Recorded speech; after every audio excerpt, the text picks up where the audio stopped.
mean, you have limited time. Yeah, just as we go in the morning, it'll rain then. We're going in the morning tomorrow. You know, the one thing about these guys that I have been impressed with is, I said yesterday, you know, they just kind of come to work every day. They've had a good workman-like spirit each day. We halfway through flex, and the horn goes off, and go inside. And you know, the bad thing about it is we just don't have a surface that we can compete full speed on. But you know, we made the best of it. It was a good teaching opportunity. We were able to get through all the scripts, and you know, I think we got a lot out of it, made the best of it. The guys practiced the right way against each other to make sure that you know, everybody stayed up and that kind of thing. But you know, it is what it is. But it was a good practice, as good as it could be.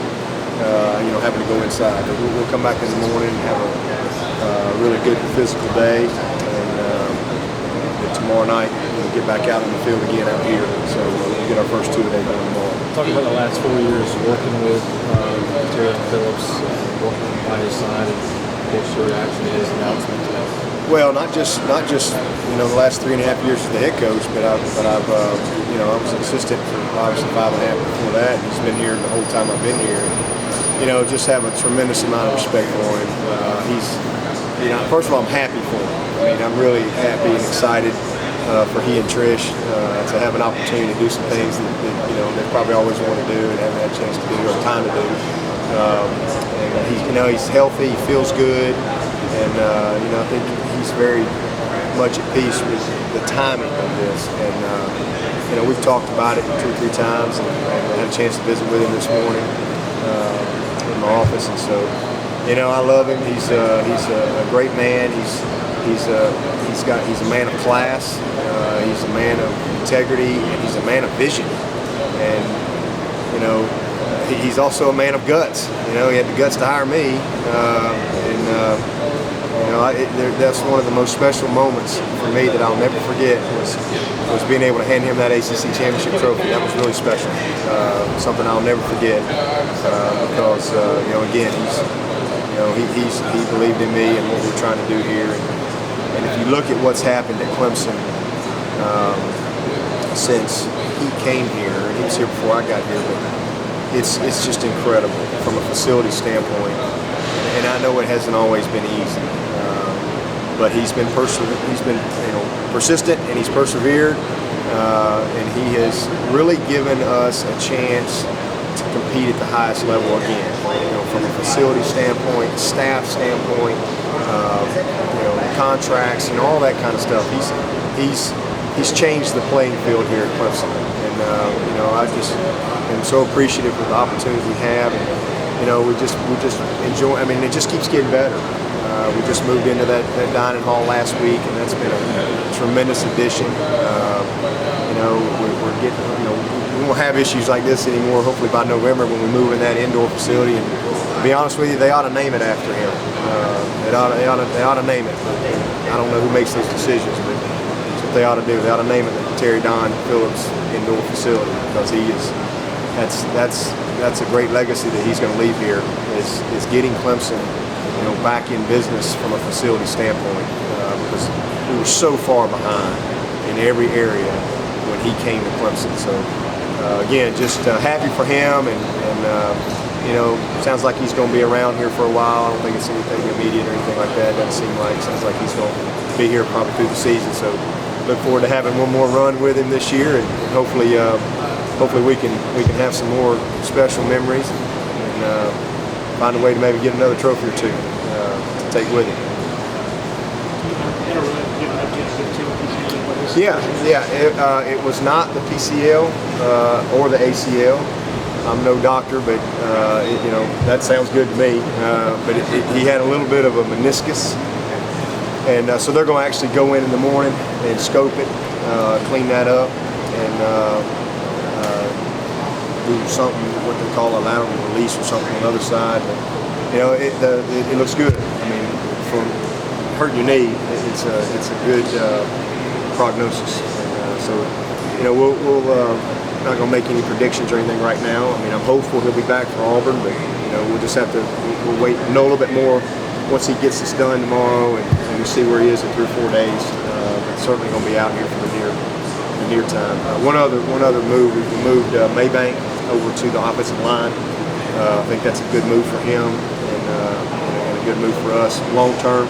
Obviously, he's behind, but just really evaluating our personnel and everybody we have, we think that you're always trying to get everybody on the right seat in the right seat on the bus, and I think that'll give him a better opportunity to compete and hopefully help our team at some point. More Barnes We'll probably look at him at both right now, but just don't really know. I mean, we haven't seen him at all in that capacity. So, but I do think it's a better fit for him where we are right now. How does the rain hamper when you guys got to scrimmage here in a couple days? Well, the biggest thing, you're doing a lot of installing, a lot of teaching, and we got a ton of work done, a lot of teaching. It was really good tempo, and the guys practice well against each other. So we'll go in and we'll grade the film tonight, and we'll bring them in, and we'll go through it all. And so that part of it is we're still on schedule.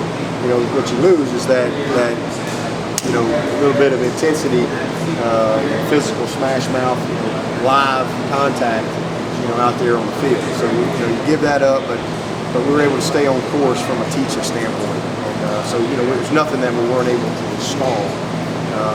We wanted to be able to go live on a couple of our practice segments, and we just weren't able to do that. It was still good tempo, and it was thud, but in there you can't afford to cut them loose like that, because again, it's just not that type of service. And we're thankful we got it, because we got a place to go.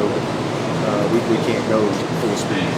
Talk about the inexperience on the defensive line, specifically Deshaun Williams. Just, are you seeing what you want to see so far? Yeah, I am. I was saying yesterday, I'm really encouraged. Grady Jarrett, Deshaun Williams, and Josh Watson, those three guys in particular, have shown up ready to compete, ready to play, and are bringing it every single day. Get everything they got. Malachi, I think everybody knows he's a good player, and we're counting on him to be a great player this year. We got a little battle going on over with Corey Crawford and Vic Beasley. That's been fun to watch, because Vic has shown up and has balled in and has gotten engaged, and has really shown that he can really help this football team these first 6 days. So I'm very encouraged there. But the guy that I'm probably the most excited about is Tavares Barnes. May have as much ability as anybody we've had here, just ability-wise. But he's just a guy that hadn't really always balled in and been consistent. He's just got a maturity to him and a look in his eye, and I just really believe he's bought into what we're trying to do and how we're trying to do it. He's the guy I'm really excited about, because he can really, really help our football team. And just trying to build that dependable depth, because we've got some depth, but it's so inexperienced. And so all those sophomore guys that played a little bit, to be able to get them all in the right spot, that's going to be big for us. And having Tavares where he is right now has really helped us. All set. From what we saw the walkthroughs, you had like Norton was working with the first group of offensive linemen. Is there anything to that? We've actually been doing that a lot on purpose, just because we're really trying to challenge him. We feel really good about Dalton, obviously, and trying to kind of pace Dalton a little bit. He's a fifth-year senior, a guy we know exactly what we got with him. And, Norton is a guy that we are really excited about. He's made some progress. He's really climbing up there quickly and showing that we can count on him. So just trying to put him in those situations where he gets in there with Taj and he's with that first group. Because again, obviously that's the most critical position up there, is the guy snapping the ball and setting everything for us. He's done a really good job, but that's the biggest thing. He's working with the ones and the twos. But just kind of trying to monitor Dalton's reps right now is more than anything else. You look at Dalton in tackle? We could, yeah. If Joe Gore is I hope is going to seize the moment. It's a great opportunity for him. He's a very talented young player. Obviously, doesn't know a whole lot. He's got a lot to learn, but he's got all the skills. And this might turn out a blessing in disguise over the next couple weeks or whatever, 10 days, however long Gift's going to be out. hopefully Joe will seize that moment and we can bring him along. But we do have some flexibility because we feel like Norton can go in and win for us, and Dalton can bump out and play right tackle. And I think we could keep on rolling. But we'll just keep going right now and we'll see how it all plays out. And again, hopefully Giff will be back and available for the Auburn game. And we got some options. That's one of them. Has Norton done anything at guard for you guys? Yeah, I mean we've worked him some at guard in the spring. But none right. I don't think we've worked him primarily at center these first 6 days, but that's also a case we're always at the end of the day we want to get our best 5 on the field. And if it means moving a backup center to starting guard, or a guard to center, or a guard to tackle, whatever, that's what we do. As you evaluate your personnel. But right now we're rocking and rolling pretty good. We feel good about our rotation and really trying to develop the center. We're even working. Obviously Guillermo is working center. He's also worked a little guard in the spring. And we're actually working Reed Webster a little bit at center too, trying to develop another guy depending on what we end up doing with Guillermo.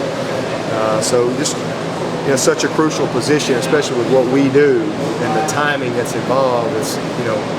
It's not like you just set hut, snap it between your legs. I mean, there's a lot going on with motions and movements, the cadence. So it's an intricate position. So we're trying to train at least 4 guys to be able to snap it. All set. Okay.